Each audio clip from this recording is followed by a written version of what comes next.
fake HOA cops took my wife. They didn't know I'm the guy who trains special forces. The air in Karen Heights was thick with the scent of freshly cut grass and quiet resentment. For years, the HOA had ruled this pristine suburb like petty tyrants, enforcing rules with the zeal of a cult. But when two men in crisp, fake HOA police uniforms knocked on my door that humid evening, I knew something was off. Their badges gleamed too brightly, their postures too stiff. They weren't here for a mailbox violation. They wanted my wife, Lena. Lena, with her sharp wit and fearless heart, had been the thorn in the HOA's side. She'd exposed their shady fines, their rigged elections, their secret deals with developers. Her blog, Karen Heights Uncovered, had rallied neighbors to question the HOA's iron grip. But now, these imposters stood in our living room, accusing her of disturbing community peace. Their hands hovered near their belts, where tasers glinted. I saw the fear in Lena's eyes, but also her fire. She wasn't going down without a fight. I'm Jake, a retired Special Forces trainer. I've taught elite soldiers to read threats in a glance, to disarm enemies in seconds. These clowns didn't know who they were dealing with. You're making a mistake, I said, voice low, stepping between them and Lena. The taller one, with a smirk that begged to be wiped off, sneered, "Back off, tough guy. She's coming with us." My pulse steadied the way it does before a mission. I saw their sloppy stances, their overconfidence. Amateurs. They grabbed Lena's arms, pulling her toward the door. She didn't scream tougher than that, but her eyes locked on mine. A silent plea. I followed them outside, where a small crowd of neighbors had gathered, whispering, too scared to act. The HOA had them trained like dogs. Then I noticed Mrs. Carter, the nosy widow from across the street, slipping away, her phone pressed to her ear. My gut twisted. She wasn't calling for help. The fake cops shoved Lena toward a black SUV with no plates. That's when I moved. In 3 steps, I closed the gap, grabbing the taller one's wrist and twisting it until he yelped, dropping the taser. The second guy lunged, but I sidestepped, using his momentum to slam him into the SUV's hood. Lena broke free, kicking the taller one's shin, her defiance blazing. The neighbors gasped, frozen, as I pinned both men to the ground, my knee on the taller one's back. "Who sent you?"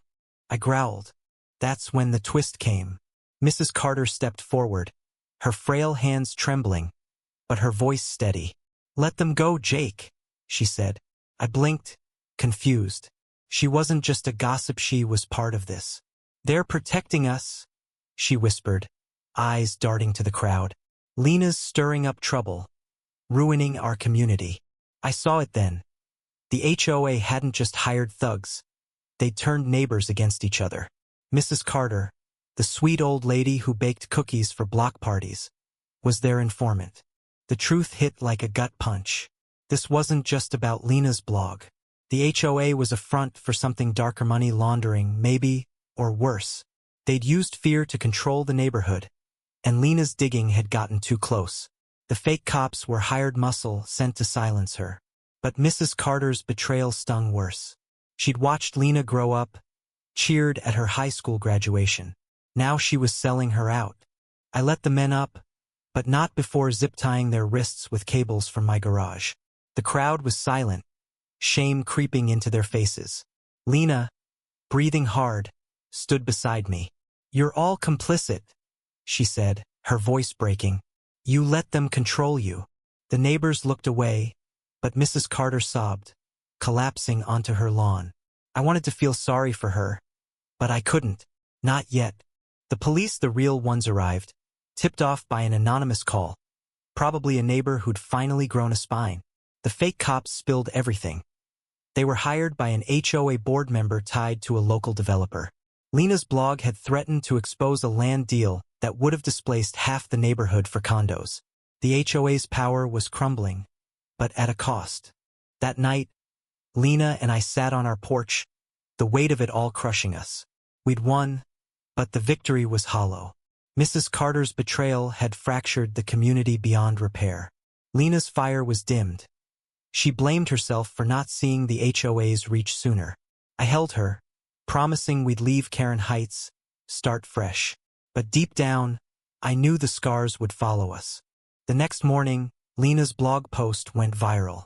Neighbors shared it, some apologizing, others doubling down.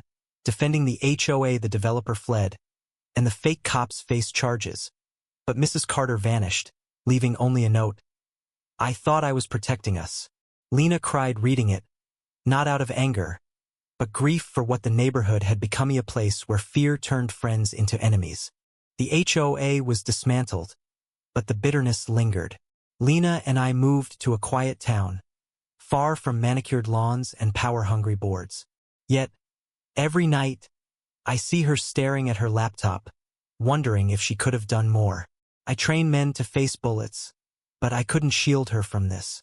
What would you do when trust shatters and your community turns against you? Share your thoughts. Where does justice lie in a world divided by fear?